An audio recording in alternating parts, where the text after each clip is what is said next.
Hello អ្នកគ្នាខ្ញុំមកបង្ហាញអ្នកគ្នាពីរបៀប install Ubuntu ចូលទៅក្នុង VMware Pro របស់យើងមិញហ្នឹងខ្ញុំចុច create new machine មក next រហូតមកដល់កន្លែងហ្នឹងយើង next ទៀតហើយចំពោះដល់កន្លែងហ្នឹងគឺយើង browser ទៅកាន់ file ដែលយើងបាន download ពី website ឬក៏យើង download ពីណាមួយគឺយើងដាក់មកយើងចង់បាន version ណាគឺយើងដាក់ដោយសារខ្ញុំបានដាក់ស្រាប់ហើយចឹងហើយខ្ញុំ next ហើយមកដល់កន្លែងហ្នឹងយើងទៅការដាក់ឈ្មោះរបស់យើងចង់ដាក់ឈ្មោះមិនក៏បានដែរចំពោះខ្ញុំគឺខ្ញុំដាក់ឈ្មោះពេញ username គឺខ្ញុំដាក់ឈ្មោះពេញហើយកន្លែងហ្នឹងគឺយើងត្រូវការដាក់ password ហើយយើង confirm password មកកន្លែងហ្នឹងអ្នកគ្នាចាំបាច់ត្រូវតែចាំអ្នកគ្នាអាច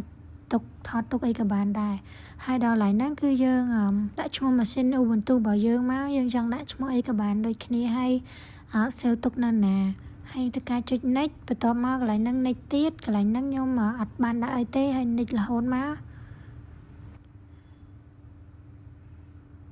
ហើយមកដល់កន្លែងហ្នឹងគឺខ្ញុំដាក់ 60G ហើយ next ទៀតហើយ finish មកបន្ទាប់ពី finish យើងធ្វើការចុចបើក power on ជាមួយនឹង Ubuntu ដែលយើងបានបង្កើតមិញហ្នឹងហើយយើងរងចាំដោយសារការបង្កើតអាហ្នឹងទៅវា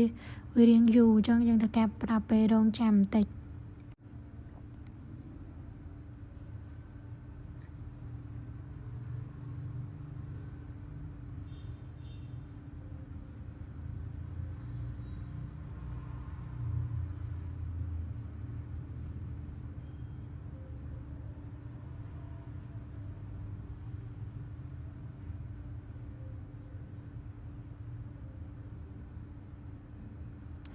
យើងចុចលើភាសាអង់គ្លេសហើយយើងចុច enter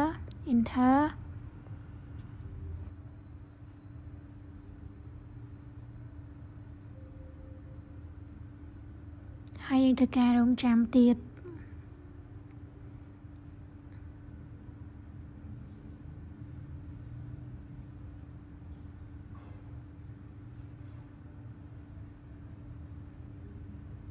បន្តមក enter ទៀតអាហ្នឹងយើង enter រហូតដល់អ្នកគ្នា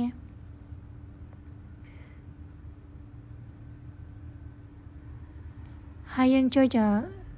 arrow key មកក្រៅមកដើម្បីយើងដល់ដានហើយយើងដាក់ enter ម្ដងទៀត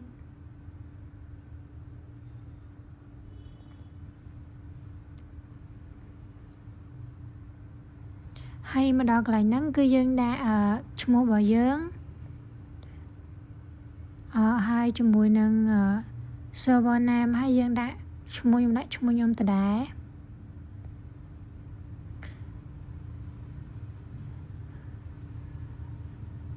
បន្តមកទៀតយើងដាក់កន្លែង pick name របស់យើងមក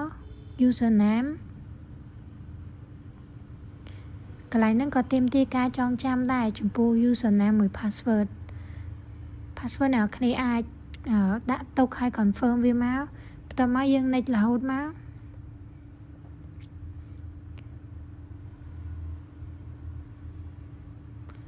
ហើយយើងចុច arrow key មកក្រៅមកដើម្បីដាក់ពាក្យដានហើយយើងធ្វើការចុច next បន្តទៀត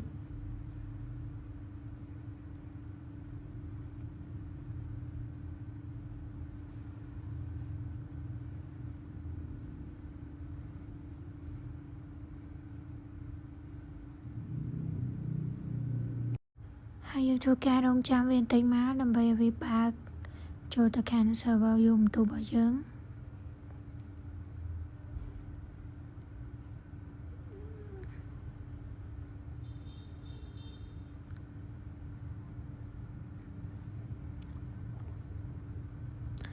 ដល់ដល់ហ្នឹងគឺទាមទារពេលវេលាបន្តិចអ្នកគ្នា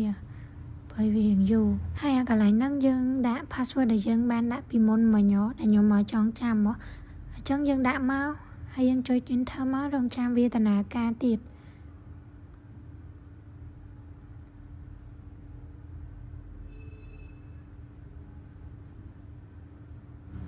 មកដល់កន្លែងហ្នឹងគឺយើងដាក់ username របស់យើងមកហើយយើងដាក់ password ហើយយើងធ្វើការចុច enter មកគឺយើងបានជោគជ័យហើយយើងតេស្តជាមួយនឹងការសរសេរ command របស់ Linux Basic មកបន្ទាប់ពីវាចេញអញ្ចឹងហើយគឺការ install อยู่บนตู้โจตะขนองวิมเวียโปรบ่ยังคือบ้านโจกใจนะคะเนี่ย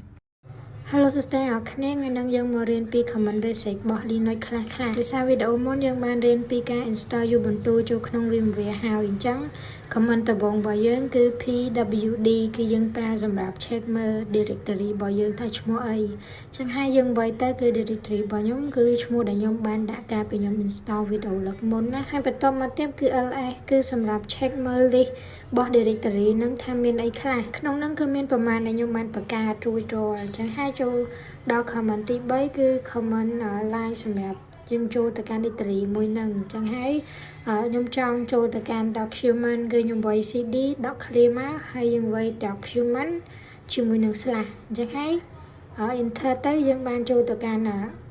directory របស់ document បន្ទាប់ពីយើងបានចេះចូលហើយយើងទៅចេះចេញមកវិញអញ្ចឹងចេញគឺយើងវាយ cd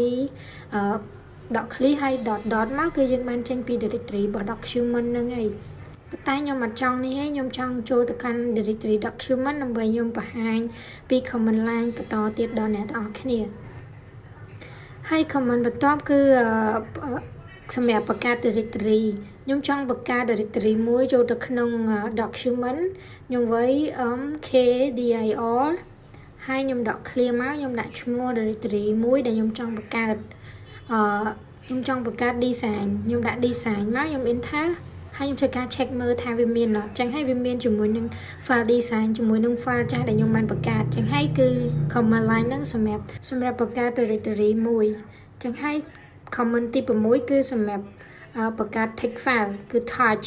យើងវាយ touch មកយើងវាយឈ្មោះ file ដែលយើងចង់បង្កើតខ្ញុំចង់បង្កើត text file មួយដែលខ្ញុំចង់ដាក់ក្នុង document ហ្នឹងខ្ញុំវាយពី attendant ប៉ុន្តែខ្ញុំវាយពីកាត់ចឹងខ្ញុំដាក់ att.text ចឹងហើយខ្ញុំធ្វើការ check មើលចឹងហើយគឺ file ដែលខ្ញុំបានបង្កើតមិញហ្នឹងគឺជា text file គឺយើងបានបង្កើតរួចហើយយើងបន្តមកទៀតខ្ញុំធ្វើការជាមួយនឹង echo ហ្នឹងគឺយើងសម្រាប់បង្ហាញឬក៏ return អីដែលយើងបានសរសេរនៅក្នុង double quote ហ្នឹងរាល់អ្វីដែលយើងបានសរសេរនៅក្នុង double quote វានឹង return ចេញមកមុនហ្នឹងខ្ញុំសរសេរ hello linux ចឹងទៅវា return ចេញមកជាមួយនឹង hello linux ហើយមួយទៀតគឺខ្ញុំចង់បញ្ចូលអត្ថន័យដែលខ្ញុំបានសរសេរនៅក្នុង double quote ហ្នឹងខ្ញុំចង់បញ្ចូលទៅក្នុង text file ដែលខ្ញុំបានបង្កើតមុនហ្នឹងអញ្ចឹងយើងប្រើ echo ដូចគ្នាយើងសរសេរមកយើងដាក់ hello welcome to linux basic command ហើយយើងដាក់ឈ្មោះ text file ណាមួយដែលយើងចង់បញ្ចូលទៅហើយយើង enter បន្ទាប់ពីយើងបានបញ្ចូលហើយខ្ញុំធ្វើការ check មើលថានៅក្នុងហ្នឹងវាមានទិន្នន័យដែលខ្ញុំបានបញ្ចូលអត់ខ្ញុំប្រើ command មួយដែល cat ហ្នឹងយើងប្រើសម្រាប់ check អញ្ចឹងហើយយើងដាក់ cat ជាមួយនឹង text file មួយហ្នឹងហើយយើង enter ទៅគឺយើងនឹងឃើញអីដែលយើងបានបញ្ចូលមុនហ្នឹងគឺ hello welcome to linux basic command ហ្នឹងហើយចំពោះ command បន្តទៀតគឺ nano យើងប្រើសម្រាប់បញ្ចូលព័ត៌មានពីក្នុង keyboard ណាយើងសរសេរ nano មកហើយដក clear file ដែលយើងចង់សរសេរបញ្ចូលទិន្នន័យចូលក្នុងហ្នឹងអញ្ចឹងខ្ញុំចង់សរសេរtext មួយចំនួននៅក្នុងfile attendant ដែលខ្ញុំបានបង្កើតមុនហ្នឹងខ្ញុំសរសេរមកតែអ្នកគ្នាចង់សរសេរអីក៏បានដែរខ្ញុំសរសេរ please like and comment ណាខ្ញុំចុច control h ហើយខ្ញុំចុចអក្សរ y យើងចេញពី comment ហ្នឹងហើយខ្ញុំចង់សរសេរ cat ដើម្បី check មើលថាអីដែលយើងសរសេរមុនហ្នឹងវាចូលទៅក្នុង file ហ្នឹងអត់អញ្ចឹងហើយវាចេញមកទាំងអស់នៅអ្វីដែលយើងបានបញ្ចូលចំពោះ comment បន្តទៀតគឺ mv ហ្នឹងយើងប្រើសម្រាប់ move file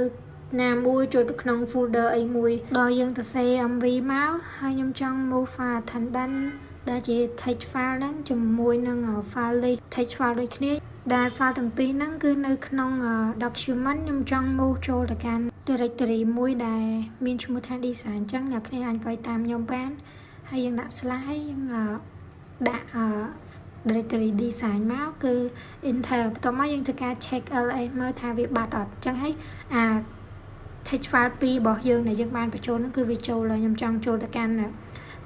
cd ចូលទៅកាន់ design ខ្ញុំ check មើលថាក្នុងហ្នឹងវាមានអត់អញ្ចឹងហើយគឺនៅក្នុង directory design ហ្នឹងគឺមាន text file ទាំងពីរដែលយើងបានបញ្ចូលហើយខ្ញុំចេញមកវិញមកខ្ញុំធ្វើការតេស្តមើលបន្តទៀត command បន្តទៀតគឺ command rm ហ្នឹងយើងប្រើសម្រាប់ remove file ជាចិនត្រែហ្នឹងគឺ remove ចេញពី computer យើងតែម្ដងហើយយើងខ្ញុំចង់ remove file មួយប៉ុន្តែខ្ញុំអត់ចង់ remove directory ទេខ្ញុំចង់ remove ជា text file វិញចឹងខ្ញុំធ្វើការបង្កើតខ្ញុំបង្កើតបានហើយខ្ញុំធ្វើការ list មើលសិនថាវាចេញអត់បន្ទាប់មកខ្ញុំធ្វើការ YRM ហើយ list text file ហ្នឹងមកហើយយើង enter បន្ទាប់មកខ្ញុំធ្វើការ check មើលអញ្ចឹងហើយtext file ដែលយើងបានបង្កើតមកហ្នឹងគឺបាន remove ចេញហើយបន្ទាប់មកទៀតខ្ញុំចង់ remove ជាមួយនឹង directory គឺយើង YRM dir ខ្ញុំចង់ remove directory programmer ចេញហើយខ្ញុំធ្វើការ check មើលអញ្ចឹងហើយគឺយើង remove បានអីបើអ្នកគ្នាចង់ remove directory អាចប្រើជាមួយនឹង command នឹងបានcommand បន្ទាប់គឺ rm .clear ហើយ អក្សរ R យើងសម្រាប់remove folder ណាដែលមាន content បានន័យថានៅក្នុង directory មួយហ្នឹងគឺវាមាន content ណាហើយខ្ញុំធ្វើការលុប design ហ្នឹងចេញដោយសារនៅក្នុង design ខ្ញុំបាន copy text file ហ្នឹងបញ្ចូលអញ្ចឹងហើយយើងអាចប្រើជាមួយនឹង command ហ្នឹងបានហើយ command បន្ទាប់គឺ command cp គឺយើងប្រើសម្រាប់ copy file text file ឬក៏ file ណាមួយអញ្ចឹងហើយខ្ញុំធ្វើការបង្កើត file មួយសិនខ្ញុំចង់បង្កើតដាក់ឈ្មោះ file មួយមកហើយខ្ញុំធ្វើការ list មើលហើយបន្តមកទៀតខ្ញុំធ្វើការ cp file មួយហើយបន្តមកដក clear មកយើងដាក់ file មួយទៀតដែលយើងបាន copy ហ្នឹងយើងដាក់ឈ្មោះ file 2មកដើម្បីសួរចំណាំបន្ទាប់ពីយើងបានបង្កើតហើយយើងធ្វើការ check មើលមិន SL ទេណាអ្នកគ្នាប្រយ័ត្នច្រឡំគឺ LS អញ្ចឹងយើងឃើញហើយថា file ដែលយើងបាន copy ហ្នឹងគឺយើង copy បានហើយអញ្ចឹងហើយខ្ញុំចង់ copy file ហើយប៉ុន្តែខ្ញុំចង់ copy ជា directory ម្ដងថា directory ហ្នឹងគឺដូចតែគ្នាគ្រាន់តែបន្ថែមដក clear ដកអក្សរ R មកខ្ញុំចង់ copy file មួយយើងវាយ cp ហើយដកអក្សរ R ដក clear ឈ្មោះ file ដែលយើងចង់ copy គ្រាន់តែវាខុសគ្នាបន្តិចគឺយើងត្រូវការ time slash អញ្ចឹងខ្ញុំចង់ copy file Linux ដែលខ្ញុំដាក់ឈ្មោះទៅ Linux 2មកយើងដាក់ slash ហើយយើងធ្វើការ enter ទៅគឺយើង copy ជោគជ័យយើងធ្វើការ check មើលម្ដងទៀតអញ្ចឹងហើយ file ដែលយើងបាន copy មិញក៏ចេញដូចគ្នាហើយ command បន្ទាប់ទៀតគឺ mv យើងប្រើសម្រាប់ move file ឬក៏ rename file ខ្ញុំចង់ move file Linux ហ្នឹងខ្ញុំចង់ move ចូលទៅកាន់ CD អញ្ចឹងហើយខ្ញុំធ្វើការវាយ mv ខ្ញុំវាយឈ្មោះ file Linux ហ្នឹងទៅហើយខ្ញុំចង់ move file ហ្នឹងចូលទៅកាន់ CD ខ្ញុំដាក់ .clear ដាក់ CD ហើយយើង move បានជោគជ័យហើយយើង check មើលទៅអញ្ចឹងហើយគឺ file Linux ហ្នឹងគឺធ្វើការបាត់ពីនៅក្នុង directory document ហ្នឹងឯងហើយ command បន្ទាប់ទៀតគឺជាមួយនឹង ping google.com អាហ្នឹងគឺយើងអាច test connection បានប៉ុន្តែខ្ញុំអត់ចង់ test អាហ្នឹងឯងខ្ញុំវាយ sudo apt update ហ្មងទៅដោយសារអាហ្នឹងយើងប្រើសម្រាប់ update នៅក្នុងកម្មវិធី Ubuntu របស់យើងណា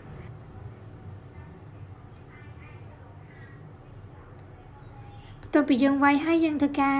វាយបញ្ចូល password ហើយ command ហ្នឹងគឺវាកំពុង working ដើម្បី update កម្មវិធីរបស់យើងរងចាំដើម្បី update ចប់ command បន្ទាប់ទៀតគឺ upgrade អញ្ចឹងយើងចង់ upgrade យើងវាយ upgrade ទៅប៉ុន្តែខ្ញុំអត់ចង់ upgrade ទេខ្ញុំធ្វើការវាយ command បន្ទាប់មកទៀតមកខ្ញុំចង់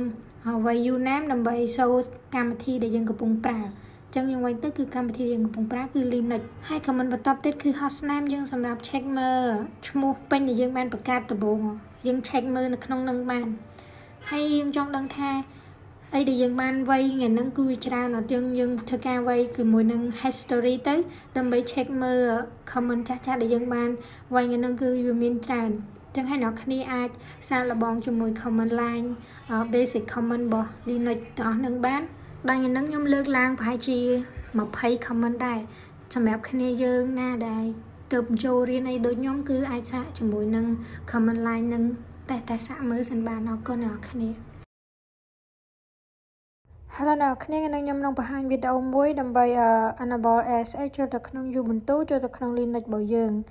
ដោយ command ដំបូងគឺយើងធ្វើការវាយ sudo apt install.y open ash ជាមួយនឹង server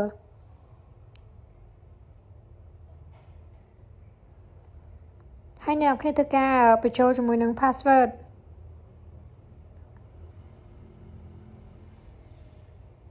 កន្លែងហ្នឹងគឺខ្ញុំដាក់ password អត់ត្រូវទេខ្ញុំធ្វើការដាក់ម្ដងទៀត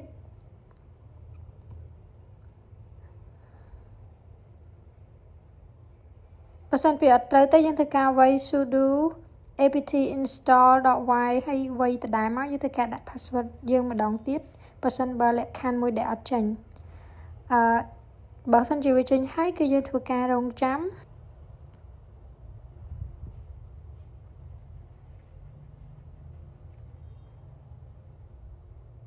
ចូលមកដល់កន្លែងនេះគឺយើងធ្វើការវាយ sudo systemctl status ហើយ sh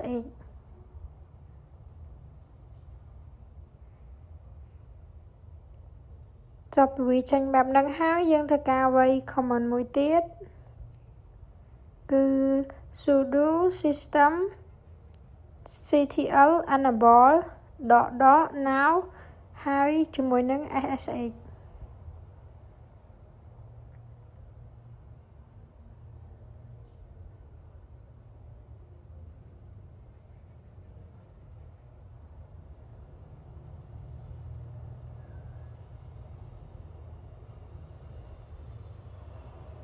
មកដល់កន្លែងនេះគឺយើងធ្វើការវាយ command មួយទៀត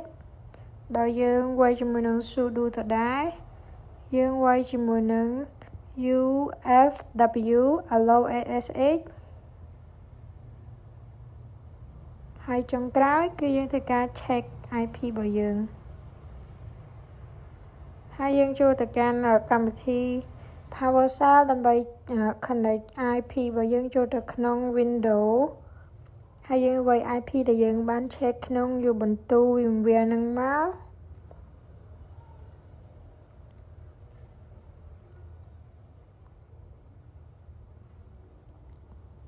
ហើយកន្លែងហ្នឹងគឺយើងត្រូវដាក់ជាមួយនឹង user នៅក្នុង Ubuntu របស់យើងបើសិនណាអ្នកនរគ្នាអត់ដាក់គឺវានឹង error ដូចខ្ញុំខាងលើហ្នឹងហើយ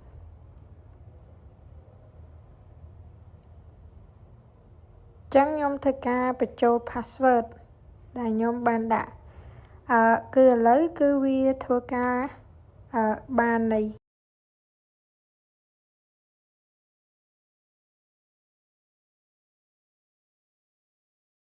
Hello សួស្តីអ្នកនរគ្នាថ្ងៃនេះខ្ញុំមកបង្ហាញពី comment ខ្លះៗដើម្បីយើងធ្វើការ check ជាមួយនឹង hardware system ដំបូងយើង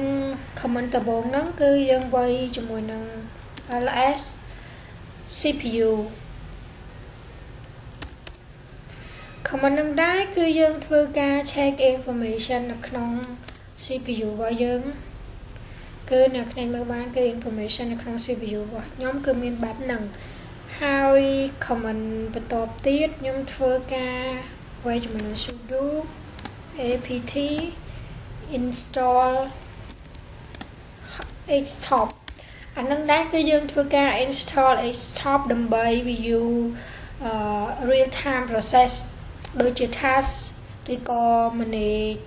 manager របៀបថាយើងអាចយើងមើលបាននៅក្នុង task ដូចនៅក្នុង Windows របស់យើង Time Manager ចឹងខ្ញុំធ្វើការ install មកខ្ញុំធ្វើការដាក់ password របស់ខ្ញុំ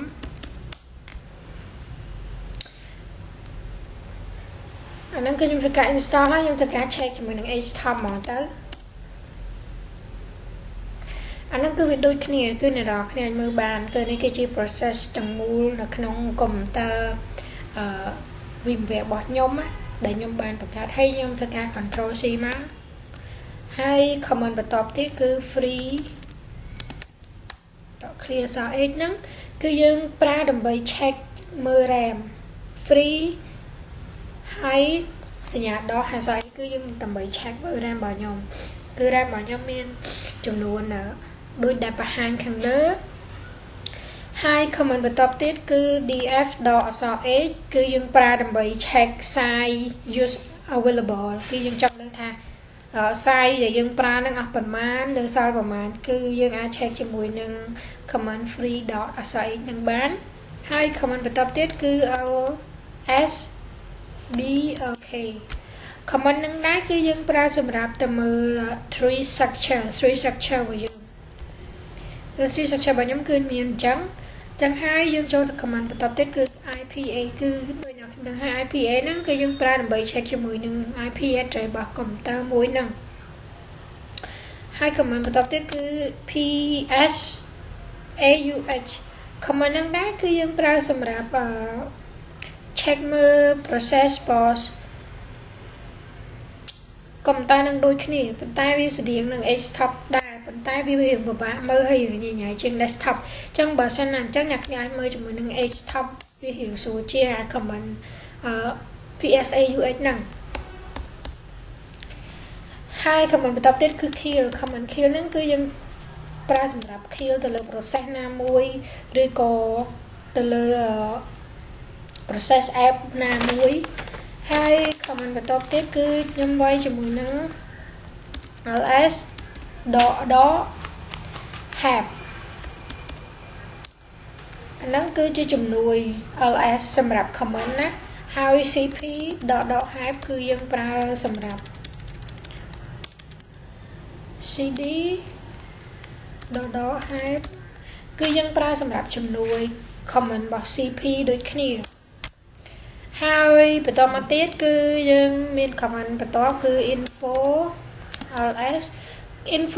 នឹងដែរគឺយើងប្រើសម្រាប់ check មើល documentation នៅក្នុងទម្រង់ជា hypertext គឺវាមានលក្ខណៈបែបហ្នឹងដោយសារនៅក្នុងហ្នឹងគឺខ្ញុំអត់បានបង្កើតអីទេខ្ញុំធ្វើការ control C មកហើយ command បន្តទៀតគឺ command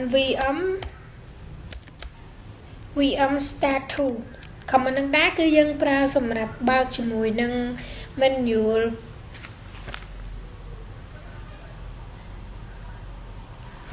menu pass ចឹងខ្ញុំធ្វើការ enter មកគឺវា process ទៅមើល menus main memory main system main CPU អានឹងគឺជា process box vm start ហើយខ្ញុំធ្វើការបិទ command សិនហើយខ្ញុំចូលទៅកាន់ command មួយទៀតគឺ uptime គឺយើងប្រើសម្រាប់ check មើលពេលវេលាដូចនៅក្នុងកុំព្យូទ័រនឹងម៉ោងប៉ុន្មានគឺយើងអាចប្រើជាមួយនឹង command uptime នឹងបានហើយ command បន្តទៀតគឺ du/ch/home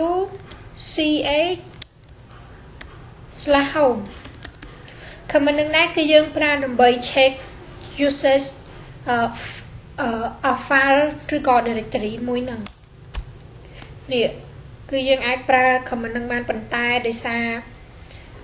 ខ្ញុំអត់ទាន់បានបង្កើតអាហ្នឹងគឺអ្នកគ្នាអាចប្រើនឹងបានហើយ command ចុងក្រោយគឺជាមួយនឹង command watch .sn to df.8 អាហ្នឹងក៏មើលឆែកបានដូចគ្នាប៉ុន្តែ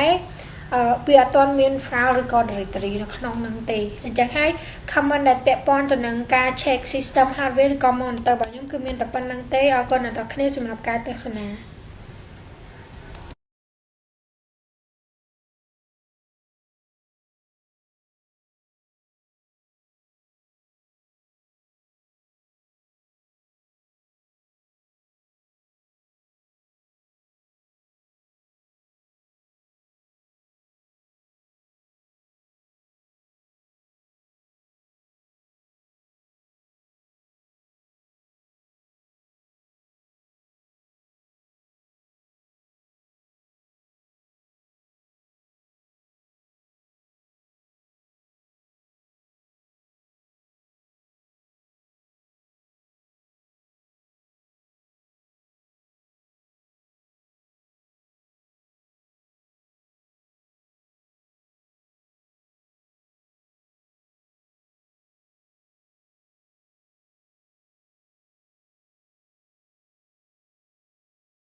Hello សួស្តីអ្នកគ្នានៅក្នុងវីដេអូចំណុចហ្នឹងគឺខ្ញុំនឹងមកបង្ហាញអ្នកគ្នាពីរបៀបធ្វើ user management ណាអញ្ចឹងអ្នកគ្នាអាចចាំមើលវីដេអូរបស់ខ្ញុំបានថា user management ហ្នឹងគេធ្វើអីខ្លះដល់ខ្ញុំធ្វើការ check who am I ដើម្បីមើល user បច្ចុប្បន្នរបស់ខ្ញុំហើយបន្តមកទៀតខ្ញុំធ្វើការ clear vision ដើម្បីខ្ញុំវាយ comment មើល directory របស់ខ្ញុំហើយខ្ញុំធ្វើការ clear ទៀតហើយ comment បន្តមកទៀតខ្ញុំធ្វើការវាយ sudo user add ហើយខ្ញុំដាក់ s ហ្នឹងដើម្បីដាក់ permission ទៅកាន់ user មួយនឹងថាគាត់អាចធ្វើឲ្យបានខ្លះហើយជាមួយនឹង /bin /bash ហើយខ្ញុំដាក់ជាមួយនឹងកន្លែងហ្នឹងគឺយើងដាក់ជាមួយនឹងឈ្មោះ user របស់ខ្ញុំដាក់ជាមួយនឹងឈ្មោះខ្ញុំហើយខ្ញុំដាក់ឈ្មោះជាមួយនឹង password របស់យើងណាអ្នកគ្នាកន្លែងហ្នឹងគឺយើងដាក់ password ពេលដែលយើង install អីមកគឺយើងធ្វើការបង្កើត user ចំណាក់ password ហើយបន្តមកទៀតខ្ញុំធ្វើការដូរ user ខ្ញុំធ្វើការដាក់ password ទៅកាន់ user របស់ខ្ញុំ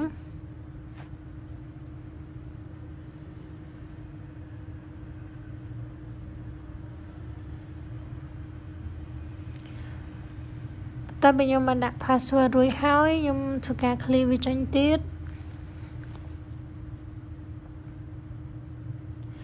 ហើយខ្ញុំធ្វើការខ្ញុំចង់ដាក់ password ទៅឲ្យ user ដែលខ្ញុំបានបង្កើតមិញហ្នឹងខ្ញុំដាក់ sudo passwd ជាមួយនឹងឈ្មោះ user របស់ខ្ញុំ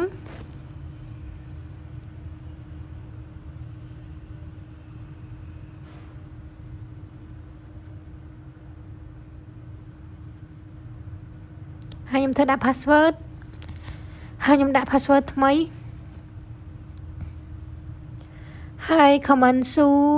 ឈ្មោះ user ហ្នឹងគឺខ្ញុំនឹងធ្វើការចូលទៅកាន់ឈ្មោះ user ថ្មីដែលខ្ញុំបានបង្កើតមិញហ្នឹង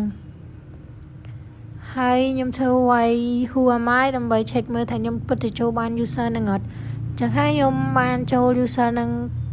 បានហើយខ្ញុំធ្វើការវាយ mkdir ដើម្បីបង្កើត directory មួយទៀត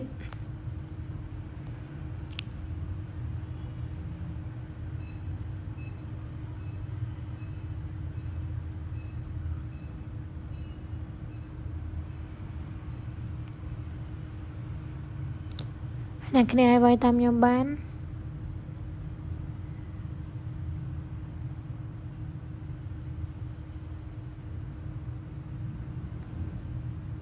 ខ្ញុំវាយ mkdir ដើម្បីបង្កើត file folder មួយ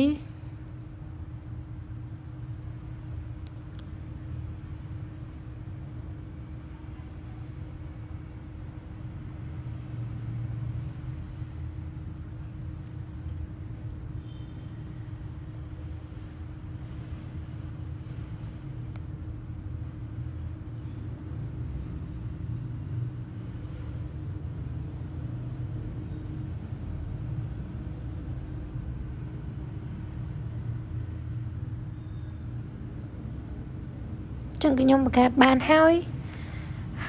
បន្តមកទៀតខ្ញុំធ្វើការចូលទៅកាន់ folder ដែលខ្ញុំបង្កើតមិញហ្នឹងហើយខ្ញុំ exit ហើយខ្ញុំធ្វើការ cat មើលចង់ដឹងថា user ដែលខ្ញុំបានបង្កើតមិញហ្នឹងគឺចាញ់អត់គឺយើងធ្វើការ cat ហើយ user របស់ខ្ញុំគឺមាននៅក្នុងហ្នឹងហើយអញ្ចឹងហើយ user management នៅក្នុងហ្នឹងគឺមានតែប៉ុណ្្នឹងទេអរគុណអ្នកគ្នាសម្រាប់ការទស្សនាសួស្តីអ្នកគ្នាថ្ងៃនេះខ្ញុំមកធ្វើការបង្កើតក្រុមនៅក្នុង ASA នៅក្នុងគេ PowerShell របស់យើងដោយ comment ដំបូងគឺខ្ញុំធ្វើការវាយ sudo group page developers គឺខ្ញុំចង់បង្កើតជាមួយនឹង group developers មួយហើយបន្តមកទៀតខ្ញុំធ្វើការវាយ sudo group page មួយទៀតគឺខ្ញុំចង់បង្កើតជាមួយ group UX UIកន្លែង UX UI ហ្នឹងគឺយើងដាក់ underscore អ្នកគ្នាហើយខ្ញុំធ្វើការបង្កើតគ្រប់3គឺមួយទៀតគឺខ្ញុំចង់បង្កើតជាមួយនឹង group DevOps ហើយចំពោះ comment ដែលខ្ញុំមកបង្ហាញអ្នកគ្នាហ្នឹងគឺខ្ញុំចង់បង្ហាញអំពីបន្ទាប់ពីខ្ញុំធ្វើការ delete ហើយបង្កើតហើយខ្ញុំធ្វើការ បើកមើលចង់ដឹងថានៅពេលដែលខ្ញុំបង្កើតគ្រប់ហ្នឹងវាចាញ់អត់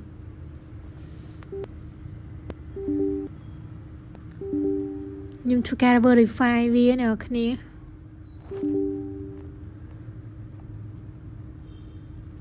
ចឹងគឺគ្រប់របស់យើងគឺចាញ់ហើយបន្ទាប់ពីខ្ញុំបង្កើតមួយហើយយើងត្រូវបង្កើតយើងត្រូវលុបវិញអញ្ចឹងខ្ញុំចុច comment sudo គ្រប់ pad គ្រប់ delete ហើយដាក់ឈ្មោះ developers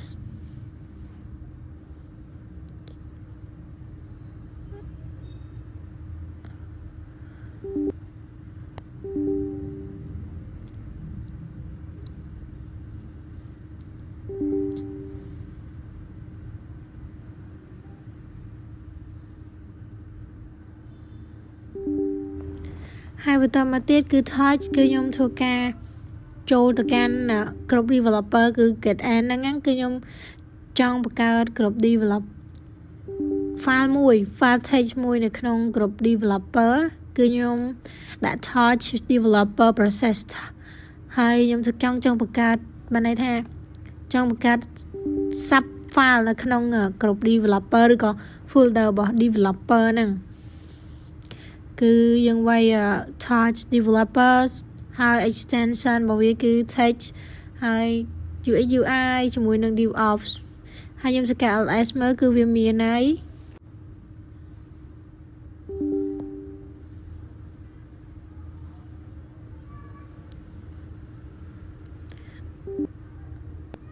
ls ដល់ all ហ្នឹងគឺយើង check ដើម្បីឃើញតាំងថ្ងៃដែលយើងបានបង្កើតនឹងគឺថ្ងៃដែលយើងបានបង្កើតគឺថ្ងៃ6ខែ1 2025 ហ្នឹងណាហើយបន្តមកទៀតគឺខ្ញុំធ្វើការ check ទៅដែរ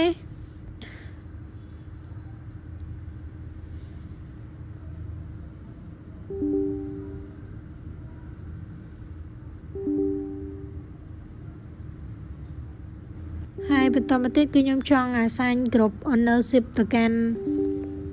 គ្រប់របស់ខ្ញុំ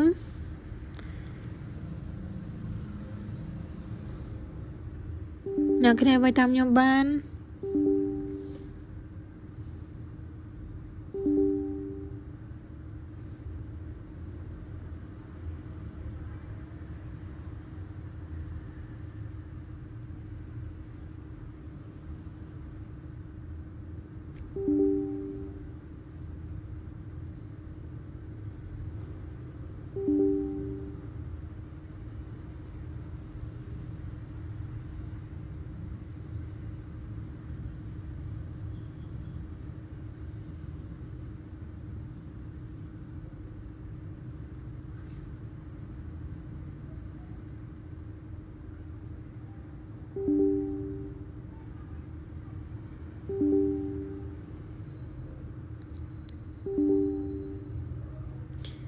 ហើយបន្ទាប់ពីខ្ញុំបានដាក់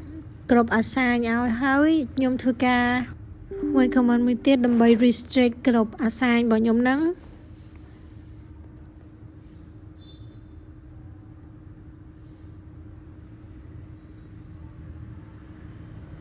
ហើយខ្ញុំធ្វើការ check មើលចឹងគឺគ្រប់របស់ខ្ញុំគឺមានហើយហើយវីដេអូរបស់ខ្ញុំមានតែប៉ុណ្្នឹងទេអរគុណអ្នកនរគ្នាសម្រាប់ការទស្សនា